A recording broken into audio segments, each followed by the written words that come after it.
Welcome back, everybody, to the Aaron's High Cap Adventure Radio program. Again, July 15th, 2017, and we've got about another 27 minutes to go. And sitting to my left here is Kyle Van Cleave.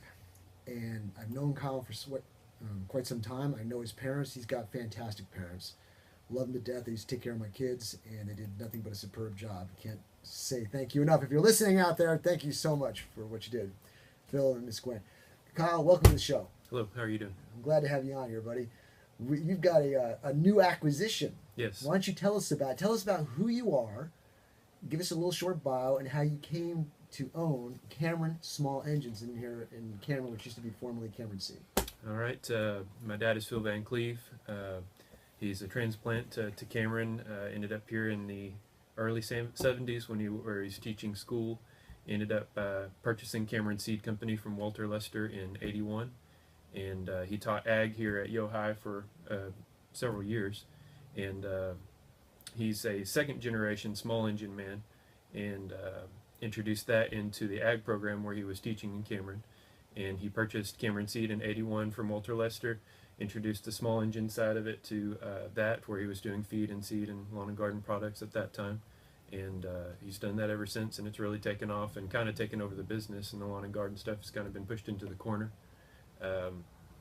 About 12 or 13, my dad said, "Hey, why don't you come and do some work?" And I said, "Well, Dad, I don't want to be a lawnmower mechanic. I remember that. I don't want to do this for the rest of my life." And he said, "Well, that's okay, son. You just need to come and learn how to work. Everybody needs to know how to work." So I went up there and did that. Didn't like it. Didn't like going into town for stuff being covered in dirt, and that's just dirty work. So anyway, got married, moved off. Moved out of town, was poor and hurting for money, and found another place to work there, and worked there for a bit and put up with the headaches that go along with the business. And it's like, why am I doing this? I can do this. Prodigal son, man. Yeah, I can do this in Cameron, and it'll probably be mine one day. And sure enough, here we are. Here, January 1st, I bought the business, and ended up changing the name on account of for LLC reasons and things the state was requiring. So we changed it to Cameron Small Engines. That's the bulk of what we do now: small engine repair, outdoor power equipment. How long have you, though, even though you owned it January 1st, how long have you actually been working on? I worked there since I was 13, part-time from 13 to 20, and from 2021 on full-time to now. Wow, that's great. I know you guys do a lot of work. There's always a mower there. I know my grass would not look like it does without you guys fixing my stuff all the time, because I'm running over rocks and sticks and holes and ditches and all that kind of stuff. But no matter what the problem is, I bring it to you and you fix it for me, so that's great. Okay, let's go into exactly, I mean, you kind of mentioned it, but let's get into detail here. Exactly, what's your business, what's the business do? Because it was Cameron Seed, now it's Cameron Small Engines, but let's talk about that. And because we're going to talk everything from seeds to gasoline, pretty much. That's right. Like I said, the bulk of the stuff we do is repair, and it's sales and service mainly of outdoor power equipment. If it's gas powered, we pretty much do it: generators, chainsaws, trimmers, leaf blowers, ATVs, utility vehicles. That's the bulk of it. It's mostly service driven because that's what everybody around here needs. We would like to have a big sales base, and that would be great, but that's just what the market around here pushes for, is service, and that's what we are educated for and trained for and experienced in. What's the most that you work on? Mowers, or is it just generally everything? Everything follows the rain. Everything. Lawnmowers, chainsaws, everything. If it's dry outside and grass is crunchy underfoot, you're not mowing grass, and we're not really busy. If you see there's rain falling and the grass is green, we're getting it. So what we need to do is figure out something to get you on the flip side when it's dry weather, what you can sell, right? Yeah. Maybe rain sticks. Rain sticks. There you go. Okay. ATVs. Yeah. Okay. On the garden side of it, what are you selling for on the garden side of it? On the garden side, it's mostly seeds and garden care products. We'll have people that will have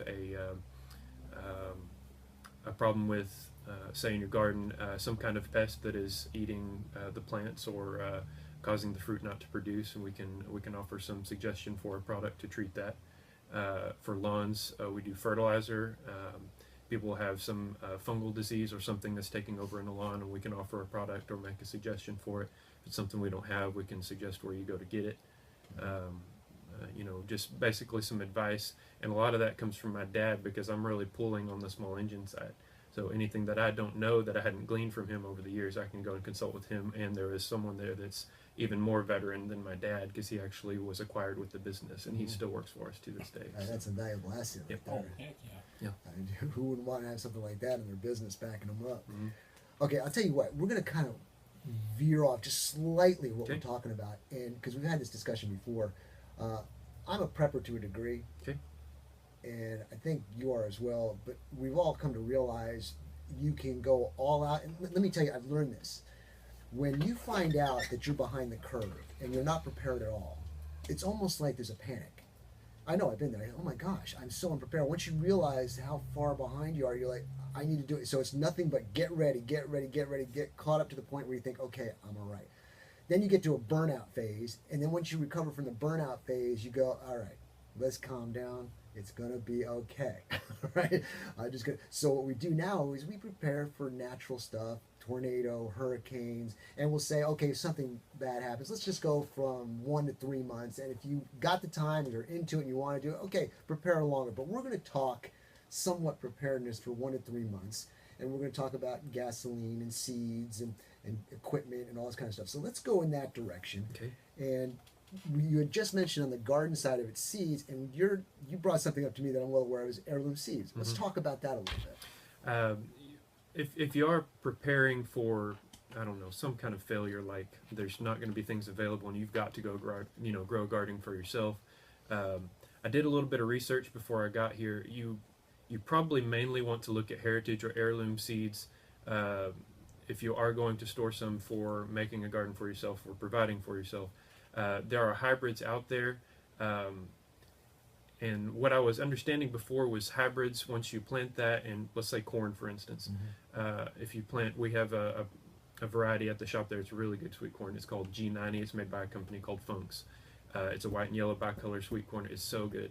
But it's supposed to be, once it's grown, you let it go to seed, you let it grow and get dry on the stalk, and you collect that seed and replant it. It is supposed to be sterile.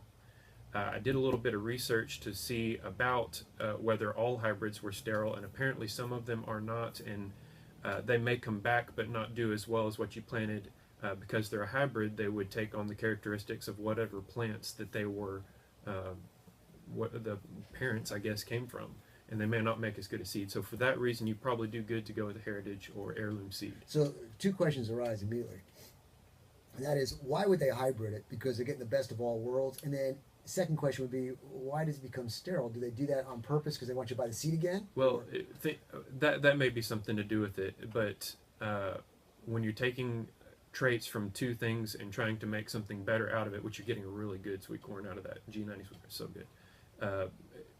I don't know that it's the company, and that's the difference between a GMO, genetically modified, and a hybrid. Those are different things. A genetically modified, they may be doing that on purpose, just so you can't, because they want you to return and purchase that. You just told me something here. Go over those 2 terms again. Genetically modified. I know that, but yeah. I mean, I did not realize hybrid GMO. I thought it was like all grouped together. Think of a mule. You've got a donkey and a horse, and what you get out of is a mule, and that mule is sterile.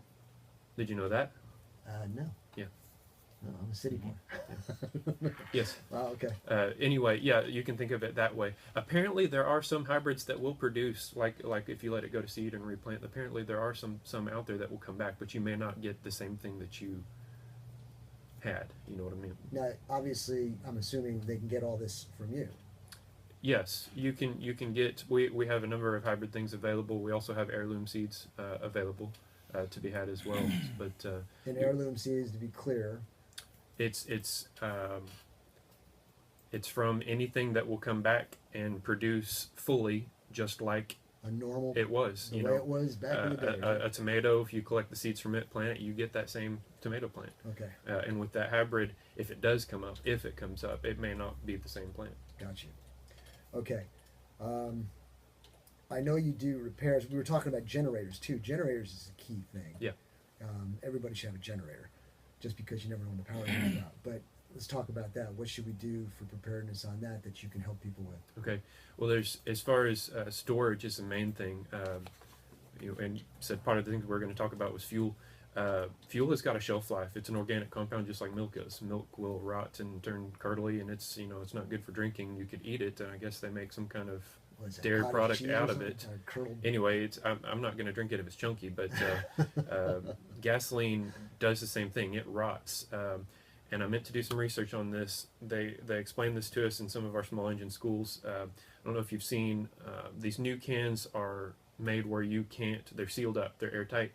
The old cans, I don't know if you ever saw them. You could see fumes sweating off of those cans. Out of those light elements is the boom power in your gas. And when you lose all those light elements, only the heavy remains, and that stuff doesn't burn. It turns to lacquer, and that's what ruins your carburetor. So if you're going to store a generator long term, it would be good to, it's two trains of thought. You store it plumb full of really good fresh fuel, like freshly pumped, stabilized fuel, or you store it completely dry. The trouble with storing it completely dry is you hear if there's a cold front blowing in, it's very hot and humid here. When there's a first cold front blowing in, they say fill up your fuel tank, because the air pocket that is inside your fuel tank in your car, for instance, is hot and humid. I mean, it's warm and humid. That cold front comes in and you get a sweaty Coke can. It sits out there, except the cold part is on the outside and the hot part's on the inside, and it sweats on the inside. You end up with a pool of water in your fuel tank. Your fuel pump can pick it up and put it in your engine. It's not good for anything. The water doesn't burn, that's right. It doesn't burn, and it will rust out your fuel tank. I'll tell you what, you've never been in New Jersey, the Passaic River. That river burns. Yeah. I know, I used to row crew in it. Sure. You had to imagine that thing's torched. I'm Sure. sorry, I went astray. Go ahead. Yeah, so if you're going to, probably the best thing to do on your generator is to store it plumb full of gas. That way it doesn't have a chance to condense on the inside and sweat those humidity, that condensation on the inside of your tank. That will end up in your carburetor, rust out your tank for one. It'll end up in your carburetor, rust out your carburetor for another. So most generators will have some kind of fuel cutoff. So I would store it plumb full of fuel, run the generator till it dies, choke it so that it pulls up any excess fuel and let it burn out whatever fuel's in there. But that fuel be plumb full, fresh fuel, and stabilized. So anything that does remain in the carburetor, because there will be some residual, is treated so that it doesn't turn to gel. Wow, that's great information. So that if you could store it dry, that would be great. But if you want to store the tank full so it doesn't sweat, because it's just the nature of the fuel. And now you got there's stuff that preserves the gasoline like stable. Stabilizer, Stabil brand. There's other products out there, but yes, there's. What about water? There's things that draw water. Yes, ethanol. Ethanol is hygroscopic. Now say that in English. Hygroscopic. It's it means it draws moisture from the atmosphere around it. There is humidity in the atmosphere. Ethanol pulls it in. It's you go to a restaurant, you have a salt shaker with salt, and there's grains of rice in it. Right. You familiar with that? Mm-hmm. They put the rice in the salt shaker to keep the salt from absorbing moisture, because the salt also is hygroscopic. The salt is in there. The grains of rice are in there to stop the salt from chunking up and getting where it won't come out of there. They have a product called Ethanol Shield, which we sell, and I don't know if it's okay to plug that or not. It's not a big seller anyway, but it is a stabilizer, but it is also a ethanol problems preventer, and it keeps the ethanol that is in your fuel from binding with any moisture in the environment. So if you did have some in your fuel, it actually will pick it up and bind it to the fuel where it will run it through your engine, which is really cool. And it does it on a chemical engineering level, but it also keeps anything in the atmosphere from absorbing and ending up in your fuel. It's really neat. It's a really neat product. It sounds like you got a lot of great stuff. I know when you go into the shop, just come here to the camera a little bit more. Okay. Ladies and gentlemen, we'll be replaying this again on the website probably in a couple hours. If you miss anything, you can always go back to it, and then we'll have it on the YouTube channel where you can review this. He's got some great information he's given out. And this is Kyle Van Cleave with Cameron's Small Engine here in Cameron. And so, Kyle, you do all this stuff pretty much towards small engines for garden, chainsaws, all this kind of stuff. So it comes to the point in time of the year when you're really not going to be using this equipment. Mm-hmm. I know you've already patchworked what you do, but if you were to say, okay, the year's winding down, I'm putting this stuff in the garage for a while, do you hang things up a certain way? Like if you got a weed whacker or whatever you want to call it, people call them different things. Do you hang it up one way versus another way? If it's going to be stored with gas, what do you do? Do you sharpen blades now? Give us an overall review of what your standard procedure would do, and how you can help people out there to get themselves prepared for when it's time to use it and when it's time to put it away. Well, as far as lawn maintenance equipment, what it would be good would be for everybody to do that maintenance before it is hung up. But what happens is by the time you're done with it, here comes Thanksgiving, then it's Christmas, it's New Year's, and nobody thinks about it again until about end of February, beginning of March. So that's what happens, and then they're all in a hurry for it, and that's when I'm really, really busy. So what can you tell the people right now that maybe let's alleviate their challenge Okay. and square you away at the same time? What would be a good concept idea to do here? Come see me about November, and we'll do a winterize, and what that is basically a tune-up, but so that it'd be ready for spring. I mean, we can treat your fuel tank with stabilizer if you don't own any. That way you're in good shape to start up come spring. We'll change spark plug, fuel filter, air filter, sharpen blades. You're ready to roll. And if we do the stabilization, make sure you have good fresh fuel in there. You shouldn't have any starting issues come March. So I like that concept because I know I'm terrible at this. Oh, the grass is growing. I'll get to it in a week, and all of a sudden it's not starting. It doesn't start. What the heck, Kyle, help me out. So what you're saying is, come November, you're all done cutting the brown grass or whatever it is. Yeah. Say, I got a little bit of time before Thanksgiving holiday comes in. You're dying there because I'm dying. I'm looking for work. You're looking for I'm work. looking for work in and November. You got the time, and you're going to get them on this side of the year to get them prepped for next year. So That's all right. they got to do is crank the key, Right. choke it out, and they're good to go. Right. And that time they'll be ready to roll. And at that point, it's just maintenance. And if you stay on top of your maintenance, your equipment will last you a long, long time. Okay. Let me ask you this. How much time I got, Trey? About a minute, 15 seconds. A minute 15. We'll probably answer this question here real quick. Blades. Sandy loam. Cutting grass. The sand that kicks up. Tell everybody about blades. Okay. If you have sand, or if you have grass that has sand in it, you're probably going to go through 2 or 3 sets of blades a year. Wow. You're familiar with the term sandblasting to remove paint. If you go there with that sandblaster that you're removing rust and paint with and keep going, it'll just cut through the metal, and that's what it does.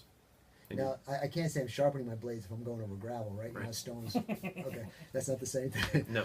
All right, Kyle, look, I tell you what, not sure what's going to happen after this break. Let's tell everybody who you are one more time, how they can get a hold of you, and we'll take a break in just a minute, just a second. All right. Name's Kyle Van Cleave. I'm owner of Cameron Small Engines in Cameron, Texas. Phone number if you want to get a hold of us is 254-697-3452. Hours are 8 to 5 Monday through Friday, and in peak season, which is spring, we're open on Saturdays 8 to noon. That's about it.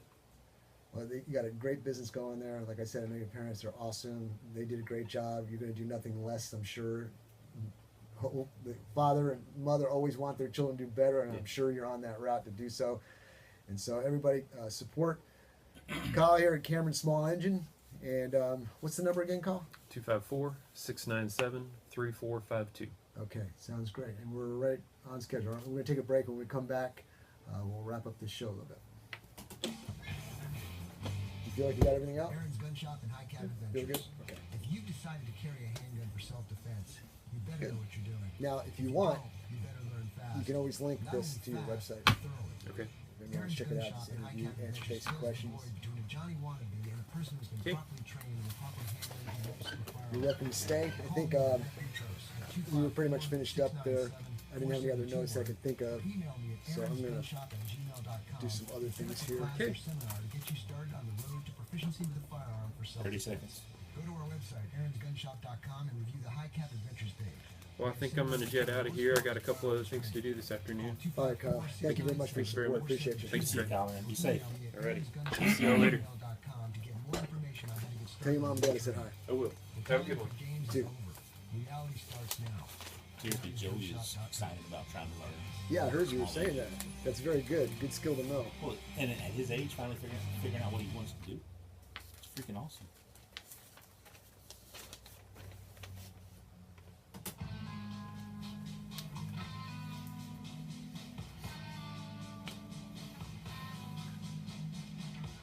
Been a pretty good show. I think so.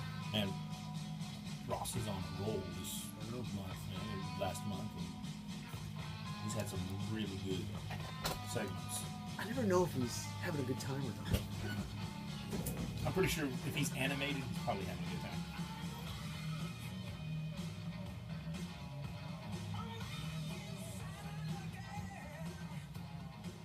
That's right, everybody. We're back. July 15th, 2017. I don't know. We got about another 7-8 minutes to go here. It's been a really great show. I can't thank enough all the people who've been on. Former police chief Randy Dixon. We've got attorney extraordinaire, Benton Ross Watson. We just had a special guest here, Kyle Van Cleave with Cameron Small Engine. Great young man. I'm sure he's going to do great things. Lots of things going on, but I couldn't do it without all my sponsors. And ladies and gentlemen, you need to support these people. And they're just phenomenal. They're great people supporting the show. You support them, they support me, and we're all happy. But now, with the few minutes that I got left here, I found some things that were interesting. I'm going to read them to you. There's a couple of WTF moments here. What the F? And I just felt like reading them. And then I've got a win. You ever see those fail win compilations? Well, I've got a win here. I thought it was pretty good. But let's start off with a WTF moment here. This one says, teen bit in the head by bear wakes up to crunching sound. Well, at least he woke up. Let me read that again. Teen bit in. I'll make it more clear. A teen was bit in the head by a bear and woke up to crunching sounds. Okay, let me read the story. This is Ward, Colorado. A teen staffer at a Colorado camp fought off a bear after waking up Sunday to find the animal biting his head and trying to drag him away. The 19-year-old woke up at around 4 a.m. to a crunching sound with his head inside the mouth of the bear, which was trying to pull him out of his sleeping bag as he slept outside at Glacier View Ranch, 48 miles northwest of Denver. The teen punched and hit it, and other staffers who were sleeping nearby yelled and swatted the bear, which eventually left.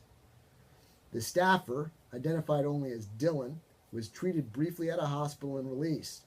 The teen told KMGH-TV that the bear dragged him 10 to 12 feet before he was able to free himself. The crunching noise, I guess, was the teeth scraping against the skull as it dug in, said the teen, who teaches wilderness survival at camp. Can you imagine that?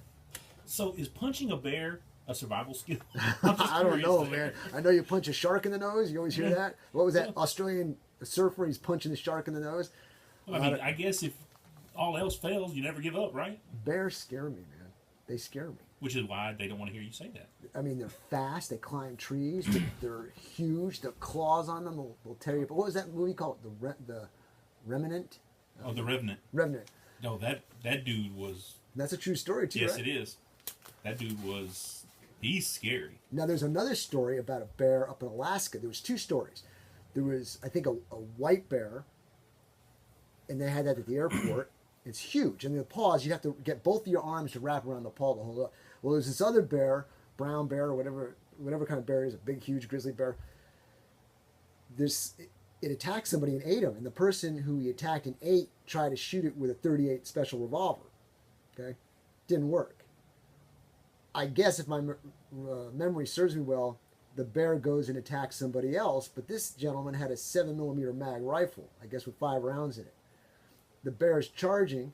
On the 5th round, it finally drops very close to where the guy was. So, I mean, bears. Yeah, you got that much Major muscle Yogi and Bear, mass. You're going to need a heavier round than a 38. They say if you go to Alaska, 44 Magnum is like your pocket pistol. Gosh, man, that's crazy. All right, let me go to story number 2 here. Breaking up is hard to do. Belton man indicted for allegedly assaulting his now ex-girlfriend when she broke up with him. Okay. Belton resident. This is by Deborah McKeon, by the way. Belton resident Keith Anthony Roberts, 30, was indicted Wednesday on an assault charge in connection with an incident after his then-girlfriend reportedly told him she wanted to break up with him and needed him to move out. Roberts allegedly hit her in the eye, shoved her to the floor, choked her with both hands around her neck, and threatened to kill her. The incident happened April 8th in the 1000 block of West Loop 121. Roberts and his girlfriend had just returned from a vacation. The girlfriend said she told Roberts she would load his things in her car and take him anywhere he wanted to go. After Roberts reportedly choked the victim the first time, the victim said she tried to get away, but he caught her from behind with a chokehold and squeezed her throat. He reached into her jacket and took her cell phone. Roberts allegedly slammed the victim's head against the wall and floor during the fight, but she eventually escaped and drove to the Belton Police Department. When an officer drove the victim back to the house, Roberts was asleep on the couch, denied attacking the victim, said he needed the phone to call someone, and was in the next room. Now, ladies and gentlemen, that's not how you break up with somebody. You don't do that. That's very violent. Yeah, nothing says romance like a fist to the eye. Now, the question is, though, it happened right after vacation.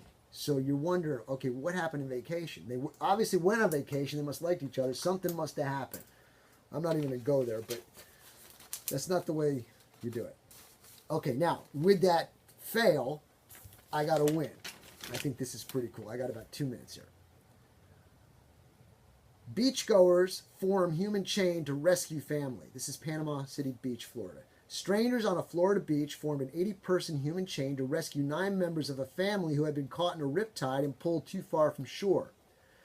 Roberta Ursary and her family were enjoying the day at N.B. Miller County Pier off the Gulf of Mexico, when she noticed her sons were missing, the Panama City News Herald reported. She went looking for them and soon heard them screaming from the water, and they were trapped by the current. Others warned her not to go into the water, but Ursary, her mother, and 5 other family members swam to the boys' aid, but then found themselves also trapped in the 15-foot of water. Jessica Simmons, who had stopped with her husband on the beach for dinner, had just found a discarded boogie board when she saw people pointing in the water. She thought they were pointing at a shark, but when she realized people were drowning, she jumped on the board and began swimming toward Ursary's family. These people are not drowning today, Simmons remembered telling herself.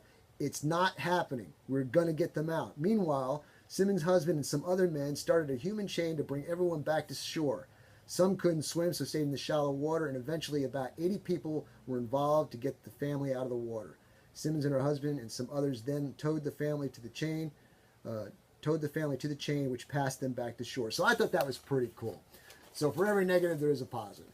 Ladies and gentlemen, that's the end of this show. We're winding down. I can't thank you enough for listening. This show will be broadcast again next week on KRXT at 8 o'clock in the morning. So you can hear it there, or you can go to aaronsgunshop.com and look at the Facebook page. It'll be replaying there. And you can look at some of the segments and interviews on the YouTube channel at Aaron's Gun Shop. So until next week, ladies and gentlemen, God bless and keep your powder dry. So we need more stories like that. What, wins? Yes. I mean, because Lord knows we hear enough terrible stories. Yeah. That sort of thing, I love to hear. Well, I'll see what I can do. You want that?